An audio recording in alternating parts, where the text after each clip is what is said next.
नमस्कार. न्यूज डंकामध्ये मी महेश विचारे आपल्या सगळ्यांचं मनपूर्वक स्वागत करतो. मित्रांनो, आज स्वातंत्र्यवीर विनायक दामोदर सावरकर यांची 139वी जयंती.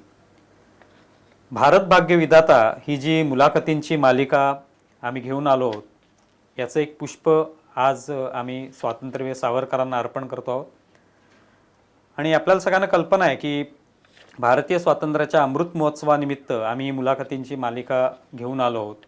आणि आज त्यानिमित्त आपण स्वातंत्र्यवीर सावरकर राष्ट्रीय स्मारकाचे जे कार्य आहे किंवा या स्मारकाची वाटचाल जी आहे त्याविषयी तर जाणून घेणारच आहोत. पण जेव्हा स्वातंत्र्यवीर सावरकरांबद्दल जेव्हा आपण बोलू लागतो तेव्हा अर्थातच त्यांचे जाज्वल्य विचार, त्यांची देशभक्ती याविषयी आपण बोलतो. आणि म्हणूनच आज आपण या सगळ्याविषयी चर्चा करण्यासाठी स्वातंत्र्यवीर सावरकरांचे नातू आणि राष्ट्रीय स्मारकाचे कार्याध्यक्ष रणजितजी सावरकर यांना आमंत्रित केलेले आहे. त्यांच्याशी संवाद साधूया. रणजितजी, आपलं खूप खूप स्वागत आहे न्यूज डंकामध्ये. तर सर्वप्रथम म्हणजे जयंती सावरकरांची आज आहे आणि त्यानिमित्त अर्थात आम्ही स्मारकाविषयी ते विचारणार आहोत. म्हणजे जे कार्य सावरकरांच्या विचारांचा प्रसार जो तुमच्या माध्यमातून होतोय याविषयी आम्ही बोलणारच आहोत. पण सावरकरांचे विचार आणि आजची स्थिती याविषयी सुद्धा तुमच्याकडून जाणून घ्यायला मला आवडेल. तर आपण सुरुवात करूया ती म्हणजे स्मारकाच्या कार्यापासून. तुम्ही कार्याध्यक्ष म्हणून अनेक वर्ष एक कार्य सुरू आहे देशात विदेशामध्ये.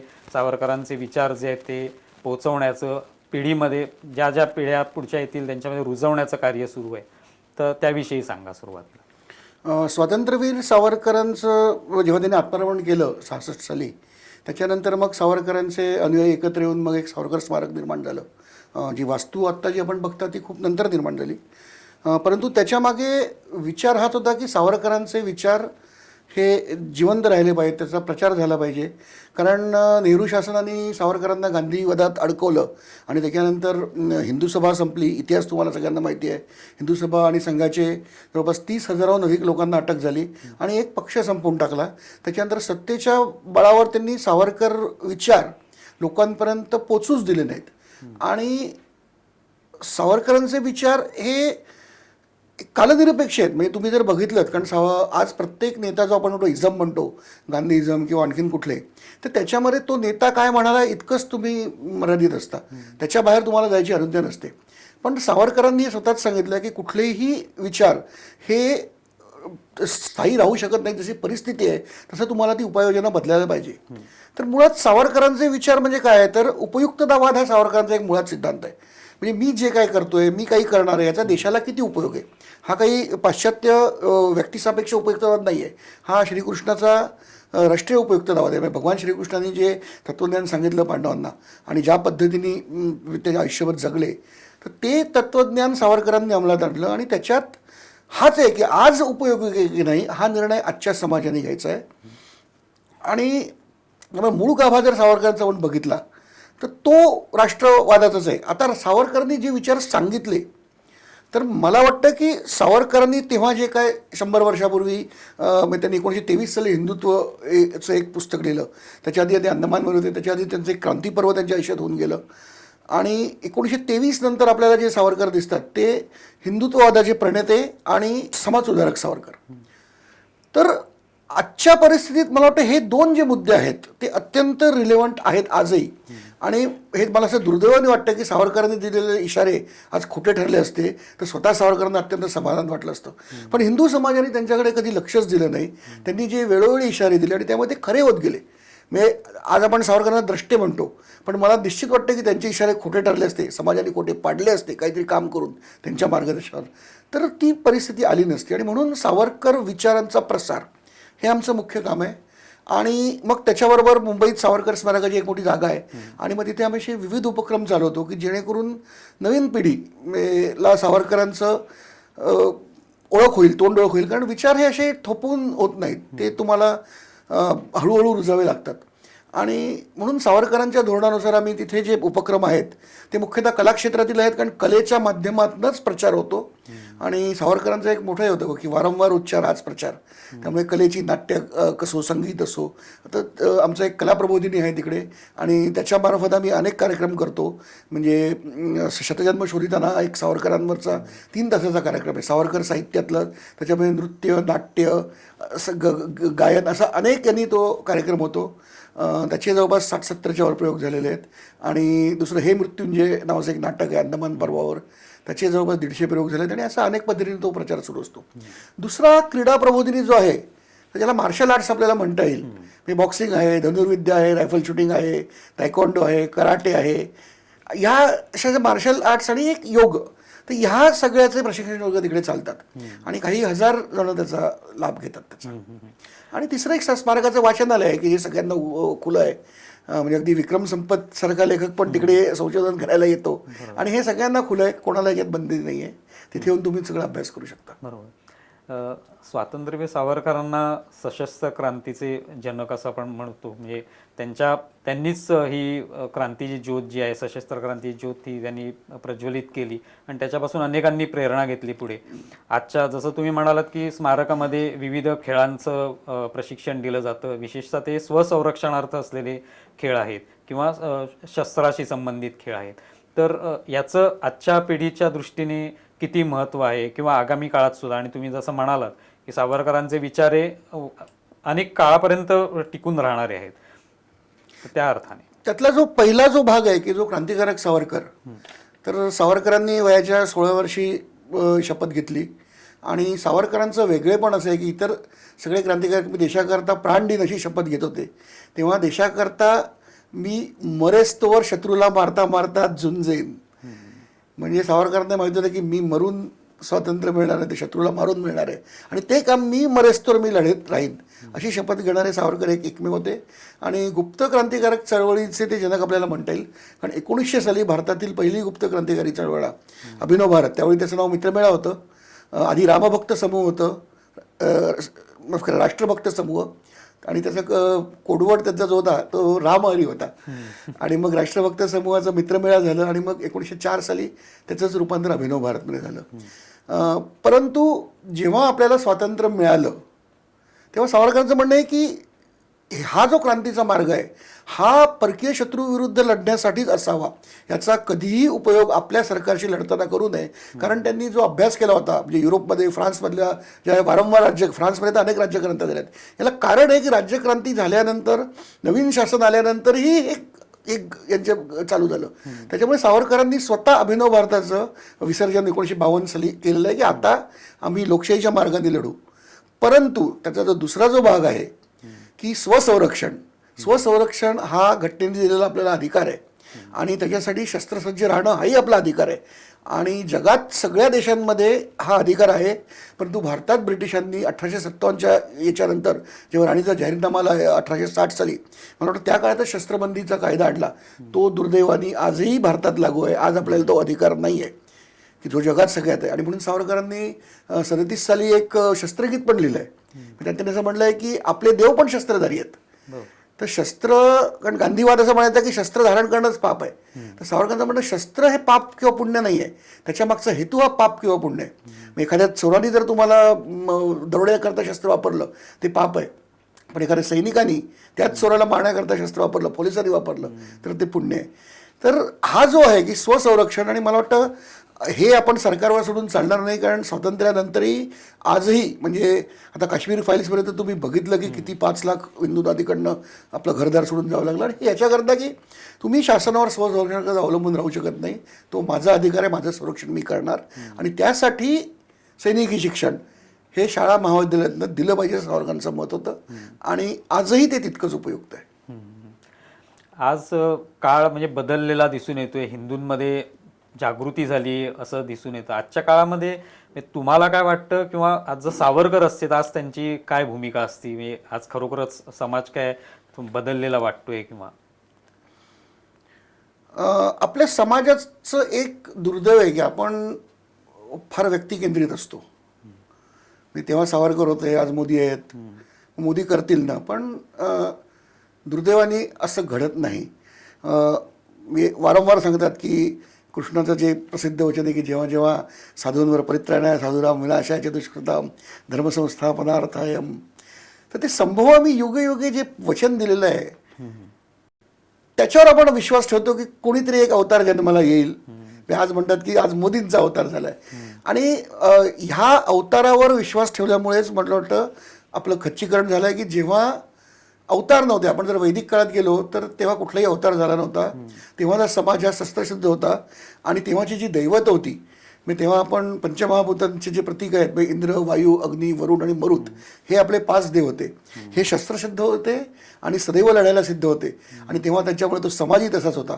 पण नंतर जसं शांतीचा मंत्र जसा स्थापित होत गेला तसं आपण शांतीकडे झुकायला लागलो आणि हे रक्षणाचं काम आपण कृष्णावर टाकून दिलं की त्याचा अवतार होईल. पण मला एक सांगा, महाभारतात कोण लढलं? भगवान कृष्ण लढले का? बरोबर. त्यांना तर शक्य होतं ना, त्यांनी एका क्षणात कौरवांचा संहार केला असता, पण तो नाही केला. कारण त्यांनी आपलं संरक्षण स्वतःच करायचं असतं हे आपला समाज विसरला. आणि आजही आम्ही मोदींना निवडून दिलं म्हणून आमची जबाबदारी संपली असं नाही आहे. कारण आपण इतिहासाच्या ज्या टप्प्यावर आहोत, आज आपण म्हणतो की एका दृष्टीने खूप एक हिंदुत्व सरकार आलेलं आहे. आज पाकिस्तानची जी आक्रमण आहेत की जी 2014 पर्यंत पाकिस्तान आपल्या खोड्या काढत होत्या, पण तो आपण काही प्रतिशोध घेत होतो. आपली सेना समर्थ होती, तेव्हाही होती, आजही आहे. पण त्या सेनेला जो मोकळा हात दिला मोदींनी ते कधी झालं नव्हतं. त्यामुळे जम्मू काश्मीरचा जो निर्णय घेतला, क्रांतिकारक निर्णय, किंवा असे असंख्य निर्णय जे मोदी सरकारने घेतलेले आहेत ते खूप एक चांगली एक बदलाची परिस्थिती निर्माण झालेली आहे. परंतु तरीही अजून खूप मुद्दे बाकी आहेत आणि त्यासाठी म्हणजे जनतेने रस्त्यावर येण्याची आवश्यकता नाही आहे, पण निदान दर 5 वर्षांनी रस्त्यावर न येता मतदानासाठी जाऊन आपला मतदानाचा हक्क बजावून. कारण असं होतं आहे की आपण इतक्या विभिन्न गटातटात विभागलो आहोत की हे 14 आणि 19ला जे झालं ते आश्चर्यकारक आहे. ते तसंच टिकून राहील का नाही ही पुन्हा भीती आहे. कारण तुम्ही बघा की त्याच्यानंतर CAचं आंदोलन झालं, त्याच्यानंतर किसान आंदोलन झाली. म्हणजे आज आम्ही याचे बटाट्याचे भाव, टमाट्याचे भाव का वाढले म्हणून सरकार पाडायला लागलो आहे. तर कुठलंही केंद्र सरकार हे परराष्ट्र धोरण, अर्थनीती ह्याच्यासाठी निवडून देतो. हे काही कांदा टमाट्याचे भावासाठी आपण देत नाही. आणि कांदा टमाट्याचे भाव वाढले म्हणजे आपण जर हे पुन्हा असं जर का केलं आणि जातीवाद तुम्ही बघा, प्रत्येक जात स्वतःला वेगळी समजायला लागली. तर ती मला असं वाटतं की 1921 साली 1919-20-21ला जी परिस्थिती ती पुन्हा झालेली आहे. आणि जर समाज जागृत झाला नाही, एकत्र आला नाही, तर 1947ला जे झालं ते 2047ला होऊ शकतं. म्हणजे आता तुम्ही जी आंदोलनांची काही उदाहरणं दिली, CAचं आंदोलन असेल किंवा आता हिजाबचं आंदोलन असेल किंवा शेतकरी आंदोलन असेल आणि त्याच्यात परदेशातून त्यांना जे काही पाठबळ मिळत होतं वेगवेगळ्या पेपर्स म्हणजे अगदी वर्तमानपत्रांमधनं पण असेल किंवा तिकडच्या काही सेलिब्रिटींकडून असेल, तर हा सगळा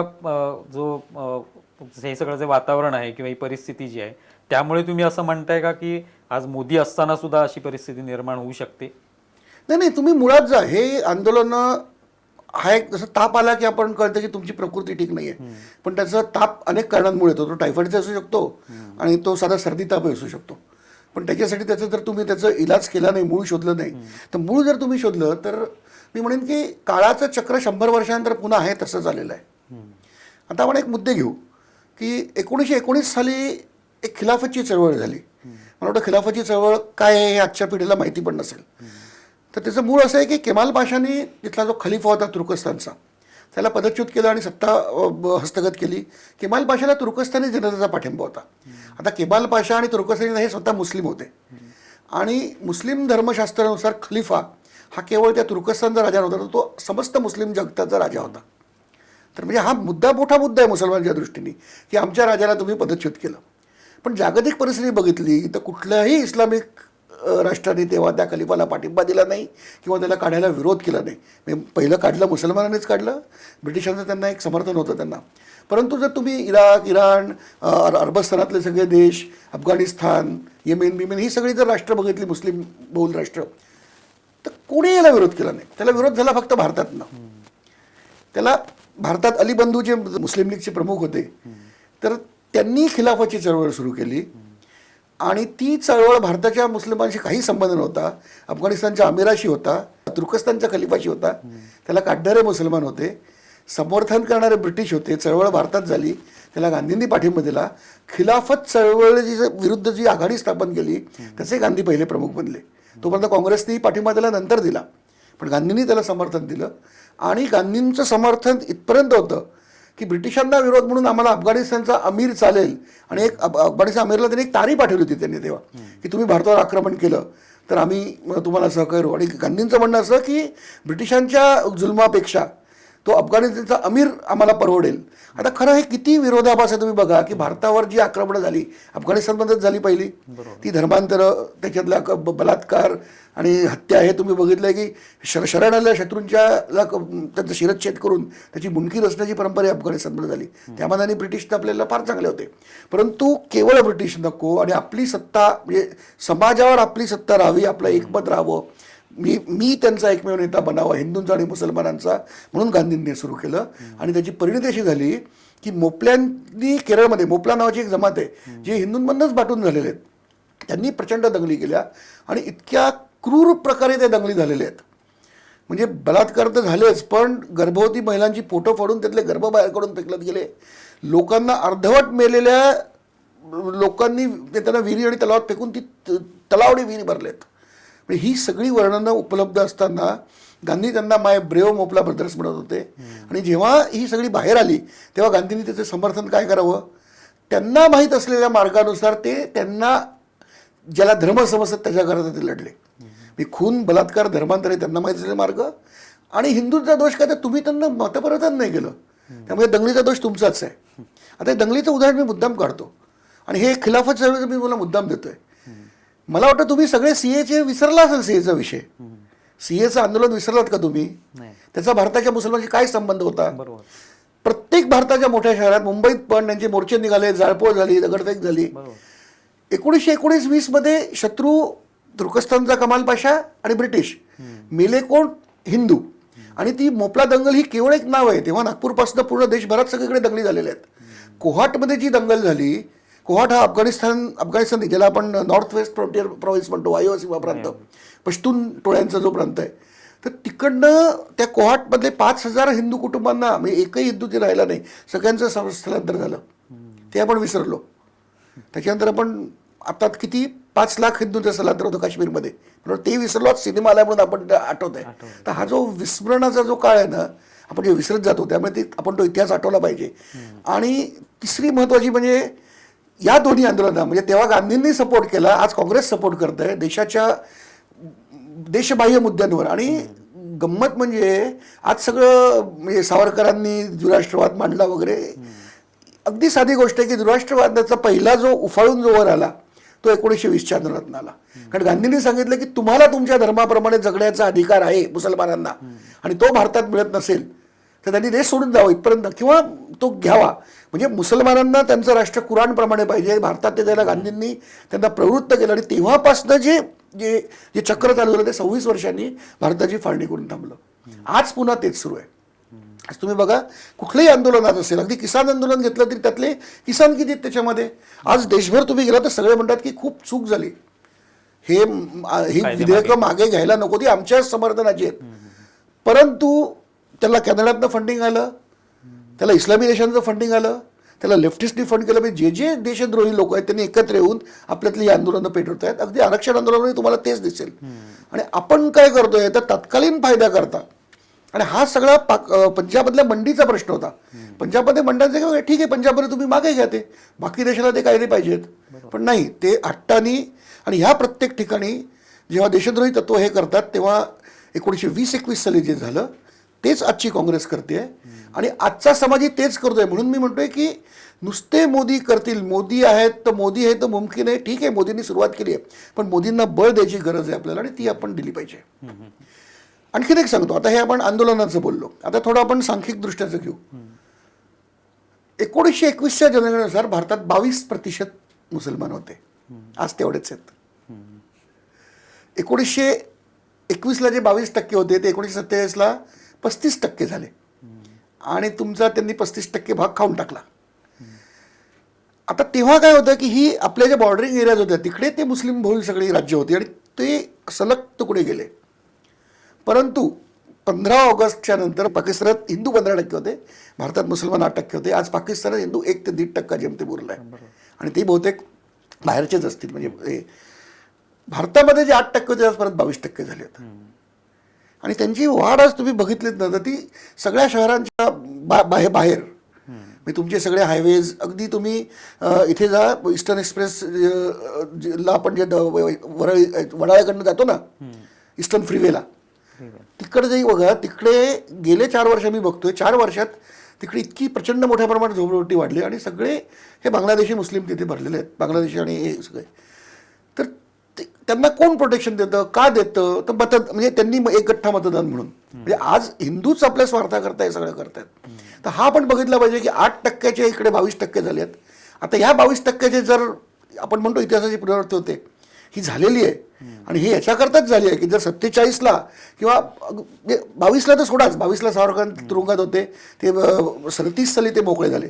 तोपर्यंत त्यांना त्यांचे लेख येत होते पण ते निनावी येत होते, त्यांना प्रचार करायची संधी नव्हती, त्यामुळे तेव्हा नाही ऐकलं. पण 47ला तुम्ही ऐकायचं, ठीक आहे आता स्वतंत्र झालं आहे, आता तर त्यांचे विचार आहे का, तरी ऐकले नाहीत. म्हणून मग नंतर जी कोहटची जी झाली त्याची पुनरावृत्ती झाली, प्रत्येक गोष्टीची पुनरावृत्ती झालेली आहे. तर ती आता होऊ देऊ नसेल. आज पुन्हा आपण त्याच आजही भारतात 20-22% मुसलमान आहेत आणि पाकिस्तानसारखं शत्रुराष्ट्र आपल्या बाहेरची राष्ट्र आहेत, मी त्यांना मदत करायला. पूर्वी तसं नव्हतं.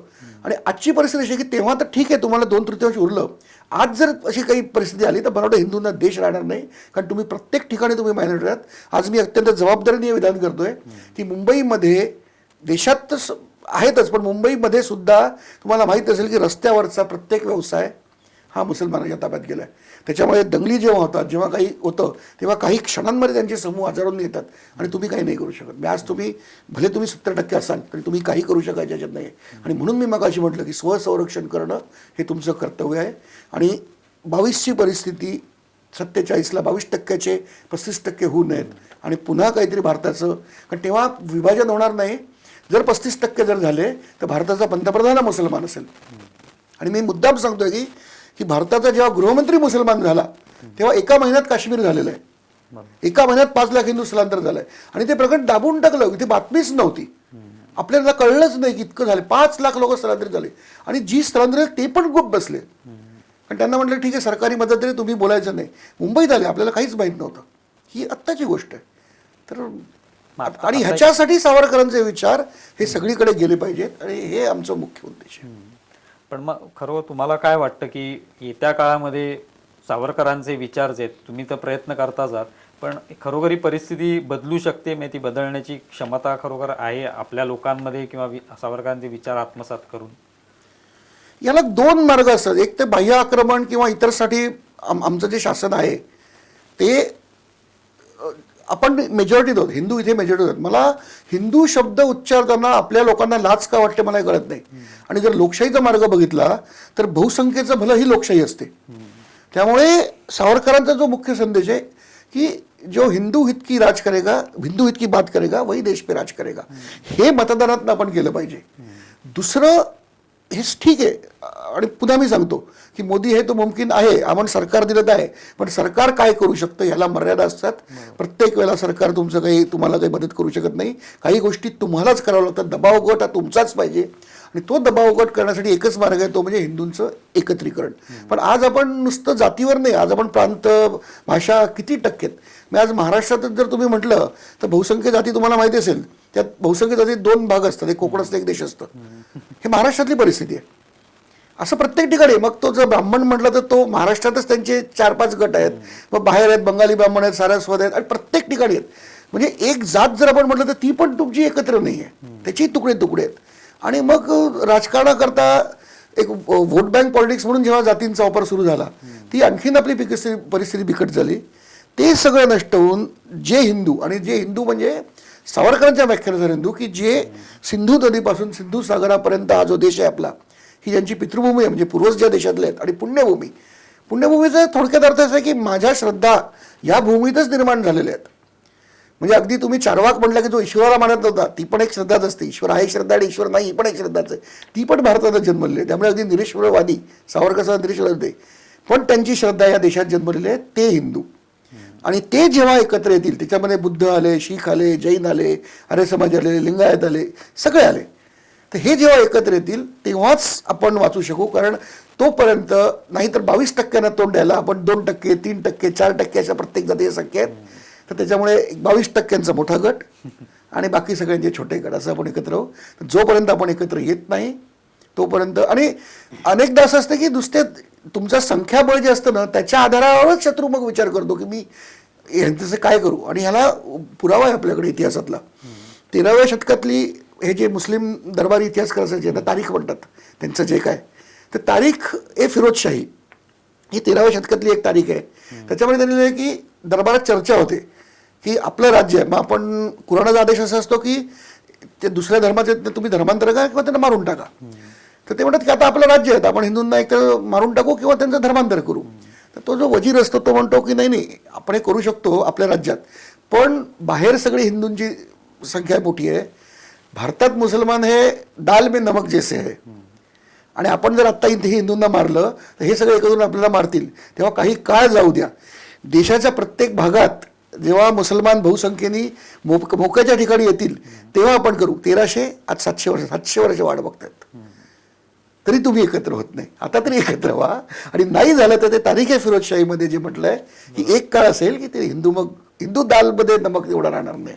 पण आज असं पाहायला मिळतं की सावरकरांचे विचार इतके जाज्वल्य आहेत, पण अनेक हिंदूंमध्येच असे लोक आहेत जे सावरकरांच्या विचारांना कोणताही तथ्य पुरावा असं काही नसताना सुद्धा विरोध करतात. आणि याचं सोशल मीडियाचं माध्यम हे झालेलं आहे की मोठ्या प्रमाणावर तो विरोध होतो आणि अत्यंत खालच्या भाषेमध्ये कोणताही अभ्यास न करता ती टीका केली जाते. तर त्यावेळेला तुम्हीच सुद्धा याच्या विरुद्ध संघर्ष करत असता, तुमच्या वैयक्तिक स्वरूपात तुमच्या स्मारकाच्या वतीने, आणि अनेक न्यायालयीन लढाया सुद्धा तुम्ही जिंकलेल्या आहेत. तर त्यावेळेला तुम्हाला कसं वाटतं, म्हणजे हे सावरकरांचे विचार एकीकडे आवश्यक आहेत, पण त्यावेळेला हा असा गट जो आहे तो सातत्याने विरोध करतो? नाही, स्वार्थाकरता विरोध करत आहेत हे सगळे जे सावरकरांना, यांना माहिती आहे सावरकर खरे कोण आहेत. त्याच्यामुळे जिथे कुठे आता द वीकला आपण माफी मागायला लावलेलं आहे. मल्याळी मनोरमा समूहाचं मोठं होतं आणि पहिली घटना झालेली आहे की एवढ्या मोठ्या यांनी माफी मागितली, स्मारकात येऊन त्यांनी माफी मागितलेली आहे, ती प्रसिद्ध केली आणि सावरकरांचा गौरव करणारा एक लेख पण त्यांनी छापलाय. ABP माझंच तुम्हाला माहिती आहे की त्यांना ते माफी मागावी लागली. परंतु आता समाज मीडियावर जे होतं ना, पण सुदैवाने गोष्ट अशी की याची तरुण पिढी ती अंधविश्वास ठेवत नाही, पण तिथे आपलं स्थान बळकट केलं पाहिजे. आणि न्यूज डंकासारखी तुमची जी चॅनल्स आहेत, तर तुम्ही ह्या गोष्टींवर केवळ सावरकरच नाही तर राष्ट्रीय महत्त्वाच्या प्रत्येक मुद्द्यावर 1 2 ते 3 मिनटं, कारण आता अटेन्शन स्पॅन, आता तुम्ही माझी एवढी 1 तासाची मुलाखत घेताय, पण ती पूर्ण किती बघतील जरा शंका आहे याच्यामध्ये. तर ह्याचे आपण कट्स केले किंवा 2 ते 3 मिनटाचे क्लिप्स केल्या, वेगळ्या भाषेत केल्या, तर निश्चित, कारण मुलांना इतिहास माहिती नाही आहे म्हणून हे होत आहे, ते इतिहास कधी शिकलेच नाही. मी आता माझी आपल्या भारतापेक्षाच बाहेरचे हिंदू जास्त जागृत झालेत, त्यामुळे जो NRI समाज आहे तिकडे ऑनलाईन आता घरी हे चांगलं झालं. कोरोनामध्ये एकच गोष्ट चांगली की ऑनलाईन भाषण आणि हे ते, त्यामुळे बरेचदा संपर्कात असतो आणि सगळ्यांकडनं आमने सुनाई नाही, आम्ही ऐकलंच नाही, हे काहीतरी पहिल्यांदाच ऐकतोय. हा इतिहास आपला अगदी सर्वमान्य इतिहास आहे, ह्याच्यामध्ये डिस्प्युटेबल काहीच नाही. मी तुम्हाला ज्या सगळ्या सांगितलं आहे हे कुठला काँग्रेसचा इतिहास आहे तो त्याच फिगर तुम्हाला सांगेल, तसंच सांगेल. तर याचा प्रचार आपण करत राहणं आवश्यक आहे. आणि तरुण पिढीचं मला निश्चितच आहे की ते अंधश्रद्धा ठेवत नाही, ही खूप चांगली गोष्ट आहे. आज त्यांना माहिती नाही म्हणून ते आज त्यांची मतं देतात, पण त्यांना जर कळलं, आणि शेवटी हा सर्व्हायवलचा प्रश्न आहे. आपल्यापेक्षा आपल्या पुढची पिढी ही दर पुढची पिढी, म्हणजे मी तेच म्हणतो की दर पुढची पिढी, मी आज जे 18 वर्षाचा मुलगा 15 वर्षाचा मुलगा, त्यांच्यात जास्ती हुशारी आहे, जास्ती चिकित्सक आहे आणि स्वसंरक्षणाची वृत्ती पण जास्त आहे. त्याच्यामुळे आपल्या हातात जे आहे की आपण आता प्रचार करत राहूया. आणि सोशल मीडिया तरी आता सोशल मीडिया उघड झालेलं आहे. पूर्वी काँग्रेसच्या हातातली वर्तमानपत्र होती, त्यामुळे वर्तमानात छापू शकत नव्हती, आज तसं नाही आहे. तर ह्याचा पण फायदा घेतला पाहिजे, आणि हे नाही घेतलं तर आपल्यासारख्या करंट आहे आपणच. मग बरोबर. नाही, आता तुम्ही मगाशी विक्रम संपत यांचा उल्लेख केलात, तर त्यांनी काही खंड लिहिलेले आहेत आणि त्याच्यात सावरकरांचा अभ्यास केला. शेषराव मोरेंचं पुस्तक सुद्धा आहे गांधी हत्येसंदर्भात. तर ही अशी पुस्तकं जी आहेत किंवा असं सगळं जे काय साहित्य आहे ते वाचणं आवश्यक आहे. म्हणजे अभ्यास करूनच, जसं समर्थांनी म्हटलेलं आहे, तर तशा पद्धतीने अभ्यास करूनच आपण कुठेतरी व्यक्त होणं आवश्यक आहे, आणि त्यासाठी पुढच्या पिढीने तो प्रयत्न करावा. निश्चितच. आणि मी विक्रम संपतचंच नाव त्याच्याकरता घेतो की त्यांच्या बहुसंख्य वाचकांपैकी त्यांचे बहुसंख्य वाचक हे तरुण आहेत, आणि त्यांच्या पहिल्या खंडाचा अनुवाद मी आणि मंजिरी मराठीनेच मराठीत केला आहे. दुसऱ्या खंडाचा अनुवाद आता पूर्ण होतोय. तर पहिला खंड जेव्हा प्रसिद्ध झाला तेव्हा आम्हाला ज्या प्रतिक्रिया ज्या मिळाल्या म्हणजे ग्रंथ विक्रेत्यांकडून मुख्यत्व की तरुण मुलं यायची आणि सगळ्याची इंग्रजी मी माझ्याकरता घेतलं हे माझ्या आईवडिलांकरता घेतोय. म्हणजे ती तरुण पिढीने ऑलरेडी ते वाचलं, त्यांना ते पटलं आणि अभ्यास करणारे 100पैकी 1-2च असतात. पण त्यांनी अभ्यास करून प्रगट व्हायला पाहिजे आणि मग त्यांची मित्रमंडळी काय असं असते की समजा आता एक गट आहे आपला, तुमचे ह्या विषयावर अभ्यास आहे तर मी तुमचं मत मानतो. मी काही त्याचा मुळात अभ्यास करत नाही, पण मग मी विचारतो अरे बाबा ह्या विषयावर काय आहे, तुम्ही मला काय सांगता. तर त्या पद्धतीने त्याचे ते मित्रमंडळांना इन्फ्लुएन्स करू शकतात. अभ्यास 100 जण अभ्यास नाही करणार, तर जी करतात त्यांनी करावा म्हणून. आणि आपण म्हणूनच छोट्या छोट्या गोष्टीत मी 3 मिनिटं 4 मिनिटाच्या क्लास मी याच्याकरता म्हणतोय. एकदा त्याला त्याच्यात इंटरेस्ट निर्माण झाला की मग तो मोठं पुस्तकही वाचेल तो पूर्ण. तर तो त्याच्यामध्ये रस निर्माण करणं आणि थोड्या छोट्या गोष्टी त्यांना पटवून देणं, मग बाकी ते बघतील. आपण एक आजच्या भाषेत टीझर, तुम्ही टीझर द्या बघते चित्रपट बघतील जाऊन ते. निश्चितपणे. एक शेवटचा प्रश्न म्हणजे जसं सुरुवातीला तुम्ही सांगितलं, पण सावरकरांचे विचार हे आता आज जयंती आहे त्यांची, तर येत्या काळामध्ये किती महत्त्वाचे ठरतील, मग येणाऱ्या सगळ्या पुढच्या पिढ्या ज्या आहेत त्यांच्यासाठी किती महत्त्वाचे ठरतील? सावरकरांचे विचार हे काही त्यांची जी विचार प्रक्रिया आहे ना ती शास्त्रीय विचार प्रक्रिया आहे. म्हणजे त्यांनी इतिहासाचा अभ्यास केलेला, इतिहासात त्याच घटना अनेकदा होतात. म्हणजे कृष्णाच्या काळात जे झालं ते शिवाजी महाराजांच्या काळात झालं आणि मग यशस्वी आपण कुठले मार्ग वापरले यशस्वी झालो आणि कुठले मार्ग वापरल्यामुळे आपण अयशस्वी ठरलो याचं त्यांनी जे ॲनालिसिस केलं आहे आणि शास्त्रीयदृष्ट्या हे प्रयोग झालेले आहेत सगळे. तर त्याचा अभ्यास करून की आधी काय घडलं आणि त्यांनी अत्यंत त्यांची एक सूत्र म्हणून म्हणायचं तर त्यांनी राजनीतीचे हिंदूकरण आणि हिंदूंचे सैनिकीकरण. तर आपण शस्त्र धारण करणं बंद केल्यापासून आपल्यावर आक्रमणं सुरू झाली. आज 40 साली परिस्थिती की जवळपास 60% ते 65% सेना ही मुसलमान होती. पण सावरकरांबरोबर तुम्हाला अशा वेळेला आंबेडकरांनी पण सैनिकीकरणाचा प्रचार केला.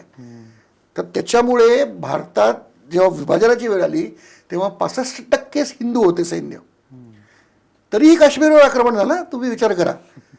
म्हणजे 15 ऑगस्टला आपण स्वतंत्र झालो आणि 20 ऑक्टोबरला काश्मीरमध्ये पाकिस्तानी सेना शिरली आणि मग आपलं 55 कोटीचं व्हिटॅमिन जे गांधींनी त्यांना दिलं ते खाऊन ते डिसेंबर 48 पर्यंत लढत राहिले. तोपर्यंत आपण एक 60% काश्मीर मुक्त केला, उरलेलाही केला असता. नेहरू युनोमध्ये गेले. पण विचार करा जर 65% सेना मुसलमान असती तर 16 ऑगस्टला दिल्लीवर त्यांचा कब्जा झाला असता, अखंड पाकिस्तान झालं असतं. तर हिंदूंचे सैनिकीकरण आणि राजनीतीचे हिंदूकरण म्हणजे मी जे मगाशी सांगितलं की जो हिंदू हित की बात करेगा वही देश पे राज करेगा, हे जर सावरकरांचे 2 मंत्र. आणि तरुण पिढीसाठी तर सावरकर खूप जवळचे आहेत. म्हणजे आज आपण मुलं अद्ययावत आहेत. म्हणजे पूर्वी आपण जुनाट किती ते बघायचो, आज त्यांना लेटेस्ट पाहिजे की ही टेक्नॉलॉजी आहे ही आहे आणि ते जात आहेत पुढे. तर अद्ययावत हा सावरकरांनी काढलेला शब्द आहे. अप टू डेट जे आत्ताचं आहे ते मी स्वीकारलं पाहिजे. विज्ञानाचा मी स्वीकार केला पाहिजे. आज ते अंधश्रद्धा मानत नाहीत आज. त्यामुळे मला वाटतं तरुण पिढीला सावरकर खूप जवळचे आहेत. फक्त त्यांना आपण त्यांची सावरकरांची ओळख करून दिली पाहिजे. तर ते आपण केलं आणि ते तुमच्या माध्यमातून होतच आहे. आणि अशा असंख्य आपण मीडियाला जोडून घेऊ, सामाजिक मीडियाला जोडून घेऊ. कारण एक आहे की निराश व्हायचं नाही. ज्या क्षणी तुम्ही निराश होता त्या क्षणी तुम्ही यशाची आशा सोडून देता. आणि सावरकरांचं म्हणणं असं आहे की प्रतिकूल तेच घडेल असं तयारी करा आणि मग फाईट करा. म्हणजे तुम्ही निराश कधीच होणार नाही आणि लढत राहा. हा जो त्यांचा स्वभाव आहे.